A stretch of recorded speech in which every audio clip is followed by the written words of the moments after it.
telah hilang 2 nyawa manusia yang tentunya tidak dapat dinilai dengan Jaja, dadi wong ya gak apa-apa nek goblok ya gak apa-apa, tapi gak nemen-nemen lho goblok iki. Ana bojo ngiloni bojone kejambret, jambrete diajak, jambrete kecelakaan mati. Bojone tersangka. Dah. Ngajak, Cuk. La ilaha illallah iki negara tletong. Wong cek ngetap sepeda uline diombe yo ngene iki. Ono wong bilane bojone kejambret dadi tersangka lho. Jekan goblokmu kon niku. Tak goblok Polres gobloke ngono iki lho. Jangan. Cacat ta, bojomu tak jambrete gini. Cacat. Nah yo. Terus dia apa? Monggo pinarak jenengan beto tas. Bojoku lho monggo. Lah goblok ini. Negara apa? Jangan sampai nabrak-nabrak lah, jangan sampai mepet-mepet lah. Apa begitu yang kita inginkan? Apa sudah nggak mampu lagi berpikir sampai minta pendapat ahli? Saya informasikan dulu, saya adalah mantan polisi. Pernah jadi anggota polisi, pernah jadi Kapolres, pernah jadi Kapolda. Basic saya adalah reskrim dan intelijen. Nah, jadi kalau bicara berkas perkara, saya paham. Ini sebagai prolog. Mohon izin. Mau tahu pas Indonesia, Pak? Alhamdulillah. Jadi dalam kasus ini kita coba memahaminya ya dari sudut pandang saya. Sebenarnya menurut saya ini ada yang kurang tepat dalam kerangka berpikir, frame of thinking dan mindset berpikirnya menanggapi masalah ini. Menurut saya ini adalah satu kasus, bukan 2 kasus. Satu kasus penjambretan ya. Satu kasus itu, satu perkara itu ada sekumpulan tempat, satu TKP, di situ kumpul semuanya, peristiwanya, tersangkanya, korbannya, barang buktinya. Ada satu peristiwa, banyak TKP-nya, korbannya di situ, barang buktinya di sana, pelakunya di sana, barang buktinya di sana, ada berapa TKP lagi. Nah, kalau yang dibahas tadi ini adalah satu peristiwa, 2 TKP. TKP terjadinya penjambretan, TKP terjadinya tertangkapnya pelaku penjambretan yang dalam tertangkapnya pelakunya meninggal dunia. Jadi TKP pelaku meninggal dunia itu TKP-nya reskrim, bukan TKP-nya lantas, menurut pandangan saya. Kalaupun lantas mau diminta tolong untuk olah TKP, boleh-boleh aja. Itu TKP-nya reskrim, satu berkas perkara. Karena satu konteks, satu kaitan. Jadi waktu istrinya dijambret, terus suaminya dekat situ, dengar jambret, suaminya datang, itu peristiwa itu adalah peristiwa yang bisa dikatakan peristiwa menurut KUHP ya, dikategorikan tertangkap tangan. Pada saat kejadian diketahui oleh orang, tidak lama setelah itu, atau ditemukan padanya barang bukti yang berkaitan, atau diteraki orang. Jadi suaminya itu dalam kondisi tertangkap tangan, istilah hukumnya. Jadi siapapun yang dalam kondisi jambret, entah suami, entah tukang bakso, tukang pecel, mengetahui itu, dia tergerak, dia bisa melakukan penindakan di lapangan. Ya, dia kejar, apalagi suaminya, dia kejar. Dan dalam pengejaran itu, dia tujuannya adalah untuk menghentikan atau menangkap si pelaku. Tujuannya ya. Nah, waktu menangkap si pelaku, apakah si pelakunya rela akan ditangkap? Mau nggak kira-kira? Nggak mau melarikan diri. Yang mengejar ini berusaha untuk menangkap pelaku tindak pidana penjambretan. Dalam konteks menangkap itu terjadi peristiwa-peristiwa, ya, tidak ada mens rea untuk membunuh dan lain-lain. Nah, terjadi upaya-upaya hukum yang dapat dipertanggungjawabkan seperti memepet sampai menabrak. Ya, akibatnya tidak diperkirakan apa yang akan terjadi.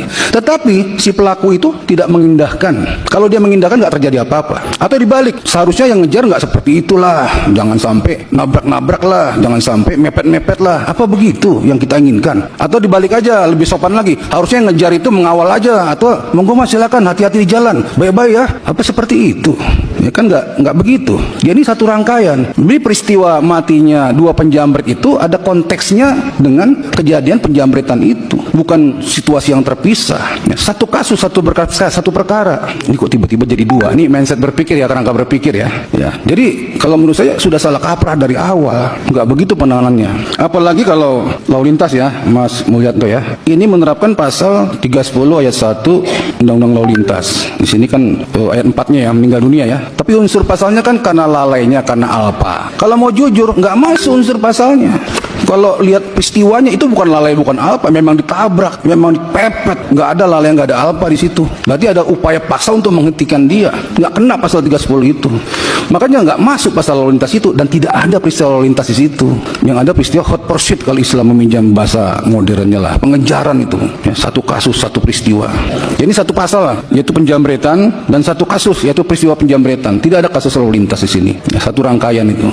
Jadi kalau kejadian sudah jelas, diurai sudah jelas, memang cukup unsur untuk dikatakan ini pidana penjambretan, dan reserse sudah bekerja, terpenuhi unsur itu, dan tersangkanya meninggal dunia, sehingga dihentikanlah kasusnya karena tersangka meninggal dunia. Case close, tutup, selesai. Nggak ada kasus lalu lintas itu, terlalu jauh. Apalagi minta pendapat ahli. Maaf nih, apa sudah nggak mampu lagi berpikir sampai minta pendapat ahli untuk mindset yang seperti saya, sesederhana itu gitu. Pak Ketua, bagi saya tidak ada kasus lalu lintas itu ya. Yang ada kasus penjambretan, terungkap, terbukti, tersangka meninggal dunia, kasus tutup. Saya minta kasus ini dihentikan, tidak ada debat-debat kusir lagi di sini. Pak Kapolres Sleman, sejak kapan jadi Kapolres Anda? Dihidupin, Pak. Ya. Januari tahun lalu, Bapak. 1 tahun ya. Siap. Anda sebelum jadi Kapolres sudah di asesmen belum? Siap, izin kami pada saat Kapolres masih AKBP juga sudah asesmen, Bapak. Sudah. Sudah baca belum KUHP dan KUHP baru? Siap, sudah baca, Bapak. KUHP undang nomor berapa? KUHP yang baru itu nomor berapa? Nomor Kalau sudah Anda sudah baca nomor berapa? nomor 1. Iya, nomor 1 tahun berapa? Nomor 1 tahun 2003, Bapak. 2023. KUHP 2023. Ulangi. 25. Saya tanya Anda karena ada kaitannya nanti di pasal di KUHP. Berlakunya kapan sih itu KUHP dengan KUHP? Sejak tanggal 2 Januari kemarin, Bapak. Kemarin kapan? Kemarin dulu. 2026. 2026. Siap. Jawabnya begitu kalau Anda Kapolres. Kemarin kok, kemarin apa? Anda Kapolres. Harus melihat sesuatu gitu loh. Nah, sudah disampaikan oleh Pak Riwanto tadi bahwa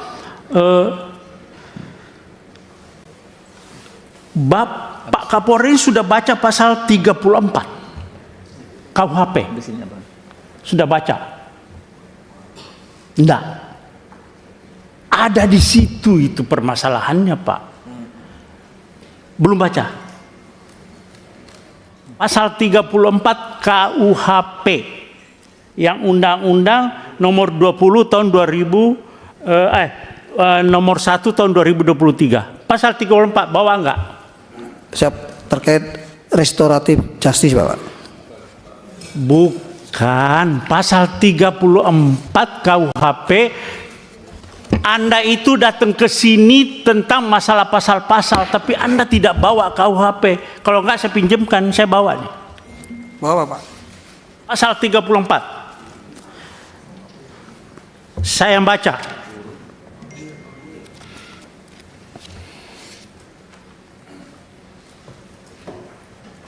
Kalau ya saya Kapolda kamu, masih Kapolda, Anda tidak bakalan sampai ke Komisi 3 dan saya sudah berhentikan Anda.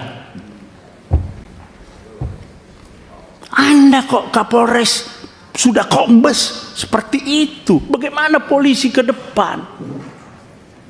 Oke, saya bacakan pasal 34 ya.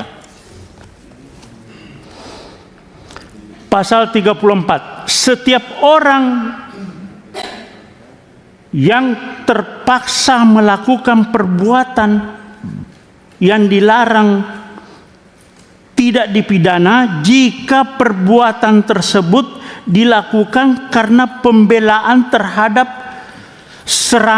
serangan atau ancaman serangan ketika yang melawan hukum terhadap diri atau terhadap diri sendiri atau orang lain. Kehormatan dalam arti kesusilaan atau harta benda sendiri atau orang lain. Oke, itu kalau Anda belum jelas, saya bacakan pasal 34 penjelasannya. Itu lebih rinci lagi di situ. Ada penjelasan pasal 34. Ini bukan tindak pidana. Kalau di KUHP Lamu Operma, alasan pembenar bahwa orang itu membela diri. Membela diri, bukan undang-undang lalu lintas. Anda salah menerapkan hukum. Jaksa lagi P21 juga. Anda koordinasi yang gak benar itu. Polres dengan kejaksaan. Anda koordinasi tapi salah. Bagaimana? Jadi maksud saya begini Pak Kapolres dan Pak Kajari. Ini bukan RJ. Bukan RJ. Tidak ada tindak pidana di sini. Sependapat dalam tidak ada tindak pidana. Orang yang Bapak tahu, Bapak ngomong di televisi saya lihat Pak Kapolres itu, oh dia melakukan pembelaan yang tidak melakukan tindakan tidak seimbang. Bapak tahu apa yang jambret itu tidak ada istilah di KUHP. Itu adalah pencurian dengan kekerasan. Bukan 36, bukan pencurian biasa, bukan pencurian pemberatan, tapi pencurian dengan kekerasan. Curas itu Pak, curas itu begal. Dia bawa celurit, bawa senjata tajam, bawa apa segala, bisa bawa senjata api. Nah, ketika orang itu, ini bahaya Pak. Nah, Anda bilang tidak seimbang, dikejar oleh suaminya, korban. Orang sipil Pak, tidak punya apa-apa. Orang sipil nggak punya apa-apa itu, nggak punya, tidak dipersenjatai. Jadi itu bukan tidak seimbang. Memang justru yang tidak seimbangnya itu orang sipil Pak yang mengejar pelaku curas. Bagaimana Bapak bilang tidak seimbang? Ya, jadi coba, bolak-balik begini, Anda salah menerapkan suatu pasal. Jadi tindak pidananya adalah curas, ya, pencurian dengan kekerasan. Tersangkanya meninggal dunia, ya selesai SP3. Itu loh Pak Kajari juga. Nah kalau Bapak pakai RJ lagi Pak Kajari, tuntutannya apa sih? Mereka kan pasti ada tuntutan Pak kepada korban ini. Di media sosial juga Pak Kapolres banyak itu di media sosial. Seandainya yang mengejar itu polisi, terus yang meninggal, apakah polisi dipidanakan juga? Kan selama ini nggak pernah polisi ngejar meninggal orang itu, kan tidak dipidanakan juga. Jadi pasal 34 Pak, nanti coba Bapak buka, terus penjelasannya juga itu alasan pemaaf. Karena orang ini jadi korban Pak. Orang korban jangan jadikan tersangka.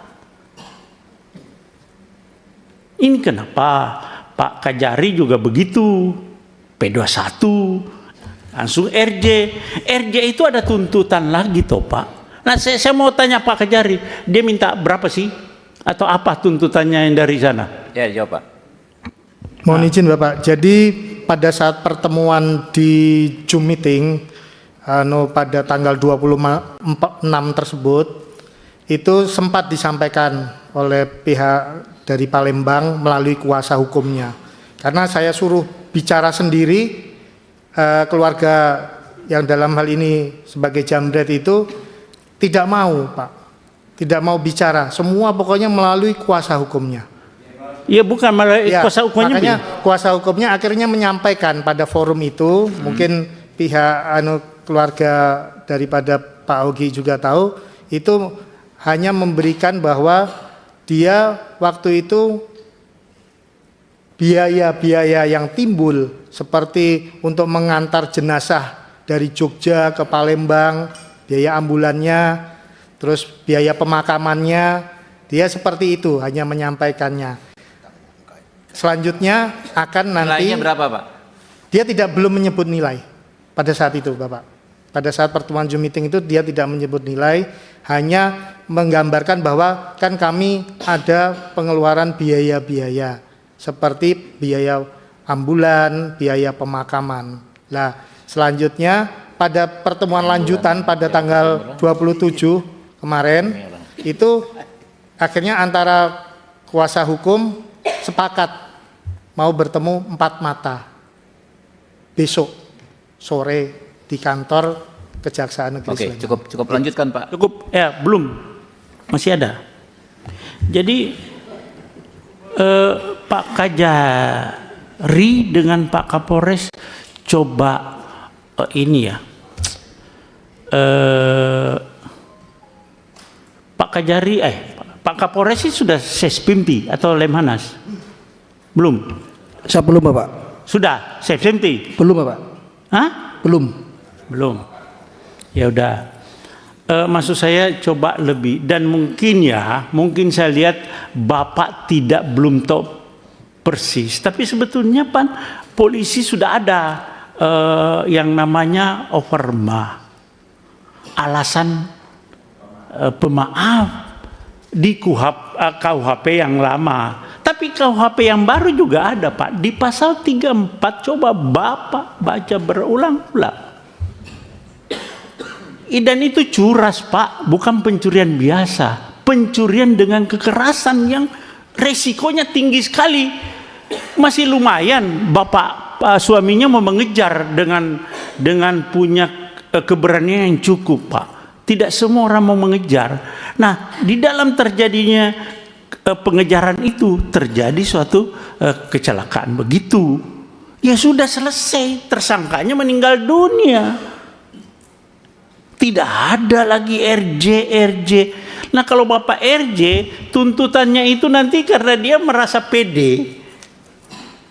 Persyaratan RJ, Pak, harus ada kesepakatan kedua belah pihak. Ini persis sama dengan yang di Jambi, Muaro Jambi. Jadi pede itu yang pelapor itu, jadi merasa percaya diri, jadi bisa membuat angka yang cukup tinggi nanti, Pak. Terjadi lagi pemerasan di situ. Nah, saya minta Bapak lebih bijaklah terhadap ini berdua, Pak. Bapak sebagai aparat penegak hukum, Bapak tahu ada alarm. Bapak bukan dengan gagah berani menyampaikan unsur-unsur pidana ini. Tidak. Coba lihat di media sosial bagaimana tanggapan masyarakat. Itu sinyal bahwa Bapak salah di dalam menerapkan pasal di situ. Iya, Pak, ya, Pak Kapolres. Coba lebih bijak. Ya, kita lagi sekarang polisi dengan jaksa dengan hakim, reformasi Polri. Tapi tetap bergulir. Anda tidak mengerti, Pak Kapolri, bagaimana sih Polri kita ini jaga supaya marwah Polri ini lebih dipercaya kepada masyarakat. Tapi Bapak ada kegiatan potongan-potongan kelakuan Polri yang membuat citra Polri semakin buruk. Kita berusaha, Pak. Kita di sini semua sepakat Polri itu di bawah presiden. Ini semua perdebatan, tapi Bapak jangan mencederai ini. Ya, saya kira itu Bapak coba. Kalau saran saya ini SP3, Pak. Terima kasih. Assalamualaikum warahmatullahi wabarakatuh.